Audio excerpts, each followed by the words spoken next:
This non-Muslim couldn't provide one inconsistency in the Quran. Show me one. Bring me a Quran. Bring me a Quran. Talk to me. Talk to me. Don't talk to them. It's not black and white. Here's the Quran. Show me one inconsistency. Here's the Quran. Show me one inconsistency. One inconsistency. Show me one. Well, the Quran doesn't say that. Show me in the Quran. No. Show me in the Quran an inconsistency between the Quran, not between the Bible. Show me one. I can't. He was later schooled on why the Quran has no contradictions and why it is the direct word of God Almighty. You can't? There you go. If you agree that those are historic inaccuracies, that one is wrong, one is right, then you have falsehood in the Bible. Cannot be then the word of God, because the word of God is 100% perfect, like the Quran. Brothers and sisters, I've always told you that I don't condone discrimination and I don't disrespect other religions here on this channel.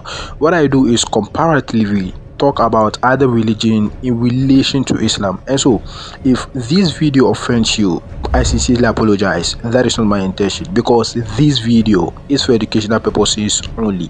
Now let's quit the yapping and let's begin the video.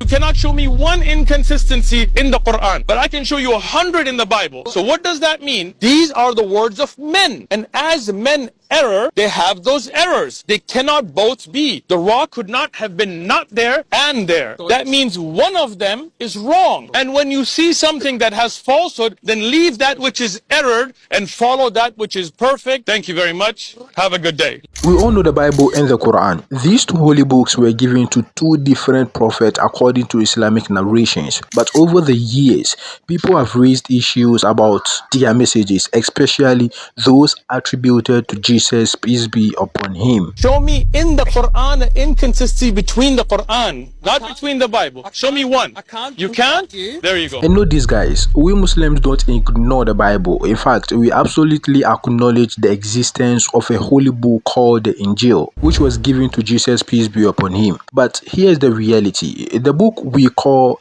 the Bible today is not the Injil that Allah subhanahu wa ta'ala revealed to Jesus, peace be upon him. And most of the debate that you hear about the Bible stem from this one fact. Yes, the Injil was the word of God, but it did not survive in its pure form. And these inconsistencies you see in the Bible are not because of Jesus, peace be upon him, because he preached one clear message and consistent message to worship Allah alone. The changes that came later through translations, human edits, councils, and even political decisions over centuries took the original Injil and mixed it up with human words. And so what people are reading today as the Bible is not the unaltered revelation of the gospel. Now, get this from me clearly. The Bible as a book has never existed in the time of Jesus, peace be upon him. What existed was the Injil, a divine revelation. But as Christianity spread, different communities wrote down their own account. Some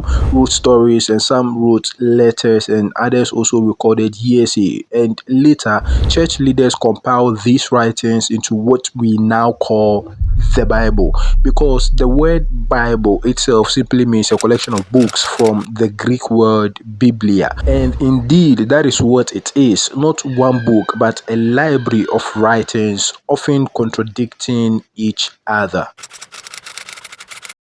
And this is exactly why Allah subhanahu wa ta'ala kept sending prophets with new revelations. After Prophet Adam alayhi salatu was salam, he then sent Noah because humanity went astray. And after Prophet Moses, who was given the Torah, notice, Allah subhanahu wa ta'ala gave David the Psalms. Then came Prophet Jesus with the Injil because the Torah had been altered. And finally, after centuries of distortions, Allah subhanahu wa ta'ala sent his last messenger, Muhammad, peace be upon him, with the Quran. So you see the pattern.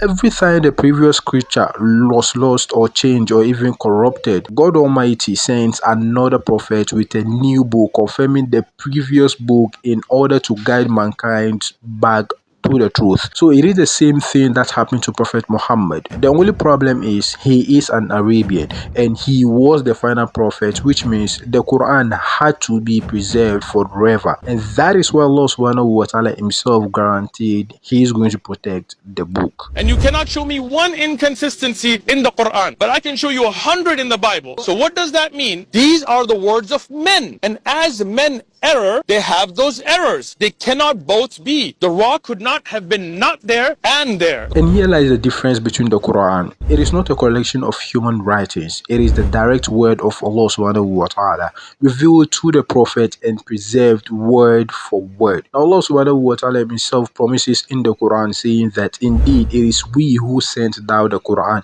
and indeed we will be its guardian. So unlike the Bible, the Quran was memorized by thousands of companions during the Prophet's lifetime, not after his death, and it was written down immediately as revelations came to him as things were going by. And within these 2 decades of the Prophet's passing, it was standardized under the leadership of Uthman radiallahu anhu. And that is why till this day, whether you pick up a Quran in Ghana or Egypt or even Turkey or Indonesia, it is the same exact Quran. No contradiction, no missing verses, and no human editing. Now, let me be clear. We Muslims do not insult the Bible. We believe that Allah subhanahu wa ta'ala revealed the Torah to Moses, Psalms to David, and Gospel to Jesus, peace be upon them all. But we also recognize that these earlier revelations were altered by human hands, and the Quran came as the final revelation to confirm the truth, correct the distortions, and serve as a preserved guide for humanity. And that, my brothers and sisters, is why when critics are asked to show one inconsistency in the Quran, they simply cannot, or at least there is one that I am yet to know. Show me in the Quran an inconsistency between the Quran, not between the Bible. Show me one. You can't? There you go. If you agree that those are historic inaccuracies, that one is wrong, one is right, then you have falsehood in the Bible. Cannot be then the Word of God, because the Word of God is 100% perfect, like the Quran, and you cannot show me one inconsistency in the Quran, but I can show you 100 in the Bible. So what does that mean? These are the words of men, and as men error, they have those errors. They cannot both be. The raw could not have been not there and there. That means one of them is wrong. And when you see something that has falsehood, then leave that which is errored and follow that which is perfect. Thank you very much. Have a good day. If you have any inconsistencies in the Quran, then let me know that in the comment section down below. And if you want to know why God Almighty chose an Arab to be the last prophet and give him the Quran, then please click on this video.